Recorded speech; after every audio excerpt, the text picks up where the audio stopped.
Hello there, people. Again, wonderful day. Yes, of course. For honor though, not so much. Because I have a bit of a criticism here, but also hopefully an improvement that they could make on the game.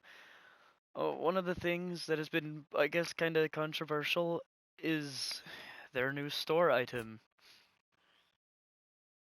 Lord Ramiel, or however you say his name. You can get the skin for either 11.99 or 25,000 steel. That's stupid.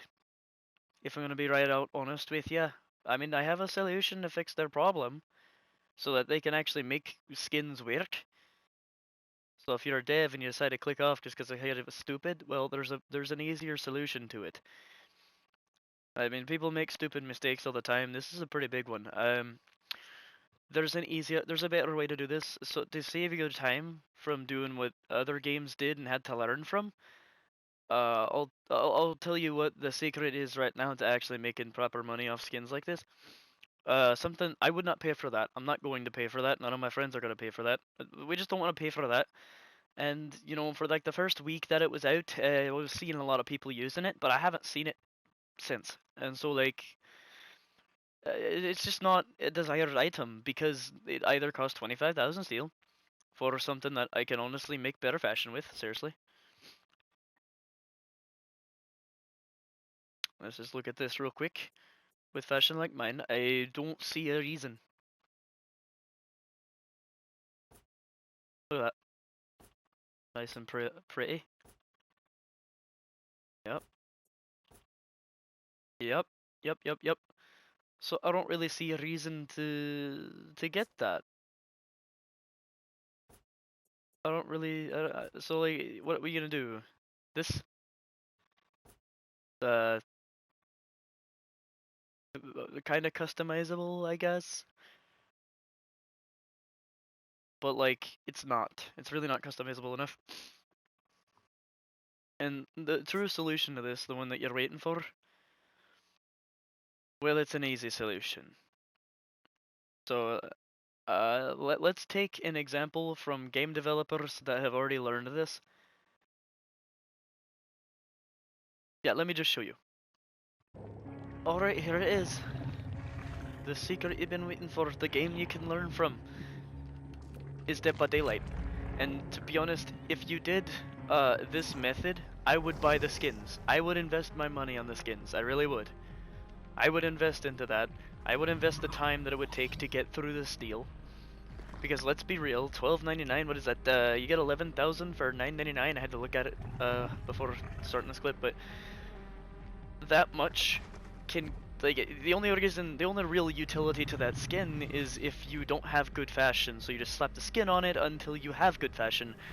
But that quickly gets eliminated because you can take that amount of money, buy steel, and then just get good fashion off of the loot crates. Like, okay. For the 25,000 steel that you save up, by the time you even get there, you'll probably have better fashion. Or just take the same 25,000 that you saved up and use it to get better stuff with the loot boxes and whatnot. So like, the idea of the skin isn't that great. With it being the way it is, with it being a type of armor that it looks like you can already get it. You can already just make it there. The only difference is that it's a skin between the other armors. Like, it might not work very well, but at the end of the day, you could have literally taken that idea and turned it into armor for us to use. The idea of a skin, a separate skin, is that it won't mix well, or it won't fit well at all, or it's too unique. So let's take a good example from that, from Dead by Daylight here. And believe me, once again, if you do the same thing that they've done, I would invest my money in those skins. But you're gonna have to go a little more extreme, because like the thing is, your idea is let's involve them more into sci-fi things. That makes sense. I'd be down for that if you didn't straight up just give us a human or a regular person with regular armor that could have been in the regular list. So let's learn what Dead by Daylight did. there's a character I use consistently called the Oni. He's this big Japanese guy, right? Big samurai. He uses a bokken. He's an Oni. He really is. He's exactly like what you would call Shigoki. Except he's not a sumo. He's not a sumo. He's just a really big guy. But what they did for him. Let me look at these. Let's show you how it works. So this is interchangeable stuff, right? I can change my helmet into many ways. Into many of the skins that I already own. Right? And you can do the same thing with the chest piece. Like the body. And you can do the same thing with the weapon.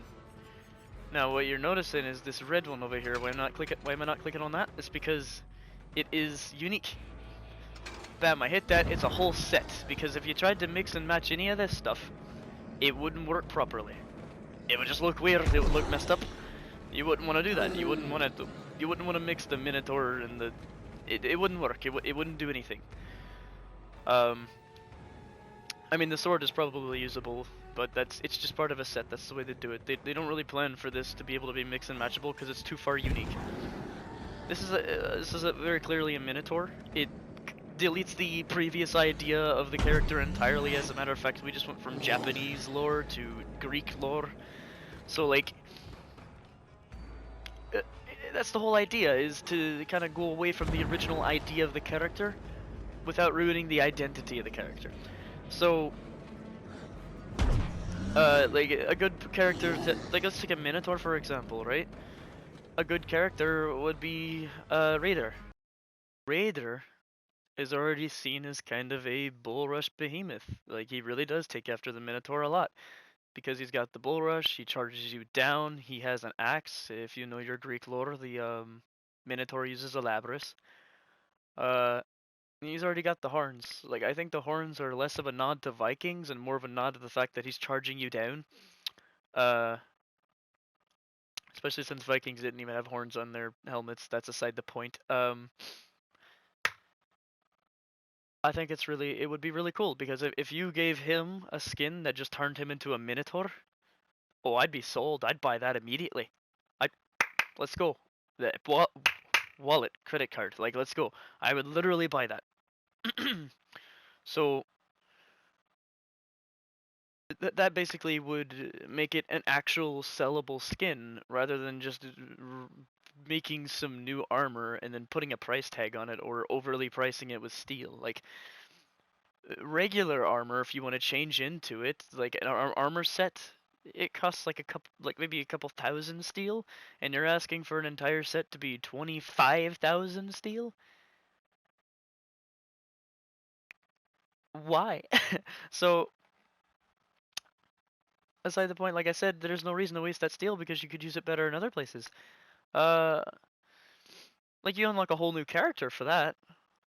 Less than that. So why am I spending twice the price of a character for just a skin that I can't even customize properly? That doesn't even operate differently, doesn't do anything. The voice wasn't even changed. So I think it'd be pretty cool. Let's take a Raider, put a Minotaur skin on him, change the voice lines to gurs and stuff, like what you would think a Minotaur would sound like, and you're golden. Make it a little more customizable than what we have now. Good lord, it'd be so amazing. So, I mean, this doesn't just apply to him, it applies to everyone. Jormungandr, turn him into like a lizard man, turn Valkyrie into an actual Valkyrie. Warden, if you wanted to stick with your lore, he'd rank the blood of a dragon. Well, why don't he just become a freaking dragon person? I don't know. A wolf would be pretty cool for somebody like him. I mean, he's a leader, right? Or, you know, Conk. Turn him into a freaking ninja turtle. Shit. Shigoki could be an actual Oni. Hito could be a ghost. Pirate could be like a, I don't know, a Davy Jones kind of thing going on, or a, you know, a ghost pirate. Blackfriar being as edgy as he is, he could be a whole skeleton. Shaolin could be an actual Monkey King, actual Wukong. You have so many avenues and so many locations you can go with this, and it would be absolutely amazing if you could go that route, you know? Um, I would spend my money on that. I would definitely spend my money on that, especially if you're going for more of a sci-fi adventure. You know, it doesn't ruin the game. It's just really freaking cool. But that warden skin, that's a no for me. If you do that for everyone else in the same manner, I'm not buying it. I'm sorry, I ain't buying it. Like, there's literally no reason to buy it. uh, so yeah, that's what I have to say about that. I do love For Honor, and I love all the work that's been done to it, and it's an amazing game. But some decisions I have no idea why they're made. Like, literally, Orochi was hated because of his dodge recoveries, his dodge cancel recoveries, and then you turn around and say we're not gonna do that, and then you just put it on pirate. Can you please take that away? That's the most frustrating thing in the world. Thank you very much. On that note, though, on the other side of life, thank you very much for watching. You know, please get this out there. I think this idea could genuinely really help to improve the game. Otherwise, thanks for watching. Have a wonderful day.